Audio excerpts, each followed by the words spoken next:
Transport Department is taking the driving license card machine tender to the High Court for clarity on how to proceed with the matter.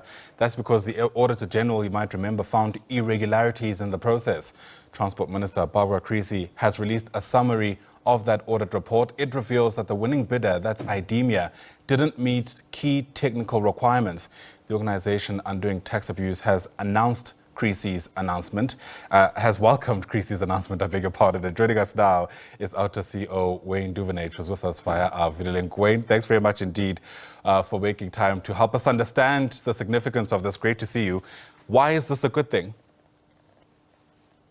No, very good thing. I'll tell you why. This tender has been in and out and cancelled and retendered a number of times over the last few years. And we could see red flags on this issue, very irregular to have those cancellations. And then once the tender was awarded to IDEMIA, by that stage, we'd already got quite a lot of information from a whistleblower relating to irregularities in the bid evaluation process.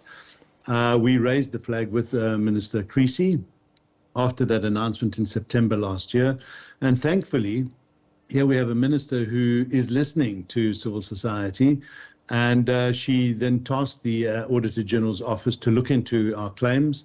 Auditor General obviously went very broad, met with us and others, and came out with that finding. It was highly irregular, and the minister now needs to just formalize this through a court of law, which is a normal process, so that there's no real pushback from the so-called winning tenderer. And then I guess we've got to start it again, but hopefully this time around with a new minister in place, because this was all started in Fikile Mbalula's time and Sindisiwe Chikunga's time as the previous two ministers of transport. Hopefully the new minister is going to look at alternatives, and we've got a lot of ideas for her there. My understanding, in fact, is that none of the bidders actually met the requirements. I'm not sure if that's factually correct, Wayne. You'll let me know. But if it were to be the case, it raises questions around whether or not the winning bidder was given this tender due to incompetence or something a whole lot more sinister. Well, you know, I mean, some of the other tenderers, by the way, already manage the passport processes, the ID card processes. I don't see why technically they can't do this work either. So you know, as far as we're concerned, the bidding process was manipulated.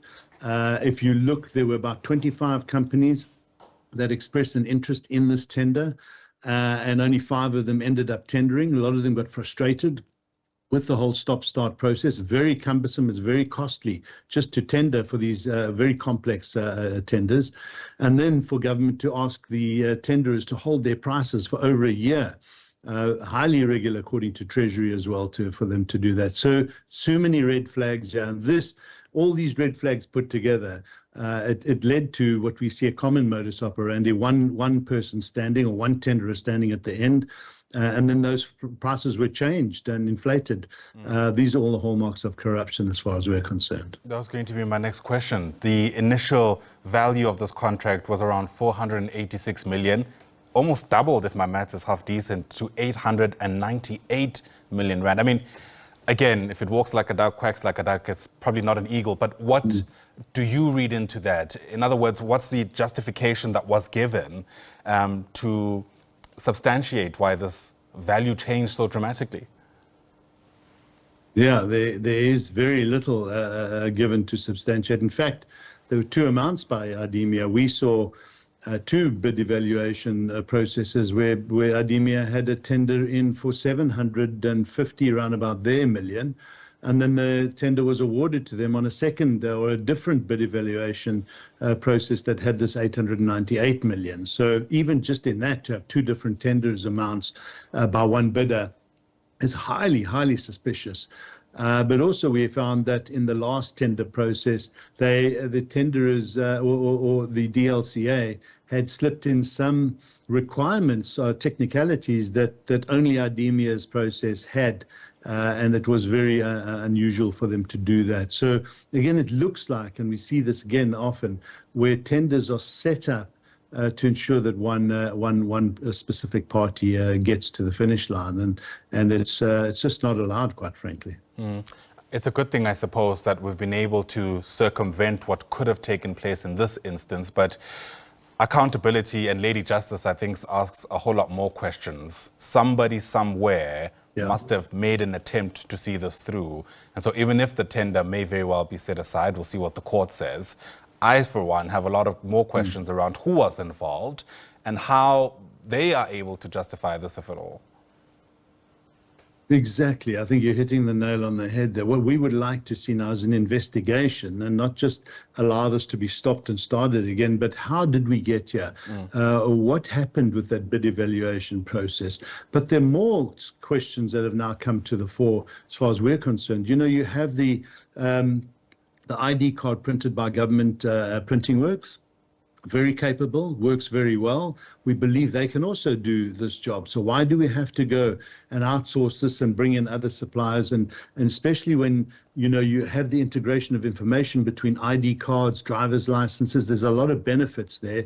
We believe this can be done a lot cheaper in-house. Obviously, there'll have to be some modifications and machines brought in, but it's not impossible to do it. We already do it. So we want government to consider that, as well as pushing the validity period of the driver's license to 10 years. That is an average out there in the world. It is best practice. And in fact, we found out that our own government, back in Dipuo Peter's days as the Department of Transport Minister, had already approved and gazetted a 10-year validity of the driver's license. It was for no reason or some obscure reason withdrawn. And we believe that that's going to also add efficiency and lower costs and better benefits to society if government contemplates doing that. They were going a long way down the road, by the way. Fikile Mbalula agreed to go to 8 years. And then Sindisiwe Chikunga, the last Minister of Transport, just reversed that decision. We don't understand why. And we're asking Barbara Creecy to reconsider a 10-year validity of our driver's licenses. It certainly would help a certain driver speaking to you, but I suppose this is not about me. It's a whole lot more important issues to be discussed. Very quickly, Wayne, do you see this particular process being delayed ultimately having an impact on when people can get their driver's licenses? Is that something motorists should be worried about? No, I don't think so. You know, we've had an old machine in place. It is outdated. It does break down from time to time. We just have to keep that together with the elastic band and sellotape that it is at the moment. But we've been living with this for a long time. I think it's better to start the process again, but now we need to fast track it, have it done properly with good oversight.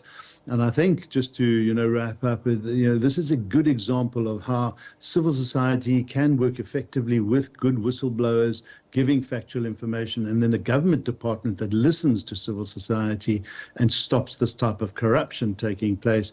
As you know, the Minister's Finance is coming to ask us for more money and tax increases. Well, it's this type of process, and it's happening across many departments in government, that if we can stop the waste like this, we don't need to have tax increases. So let's see how this plays out going forward. All right. OUTA CEO Wayne Duvenhage. As always, Wayne, thanks very much indeed for your time. Really do appreciate it.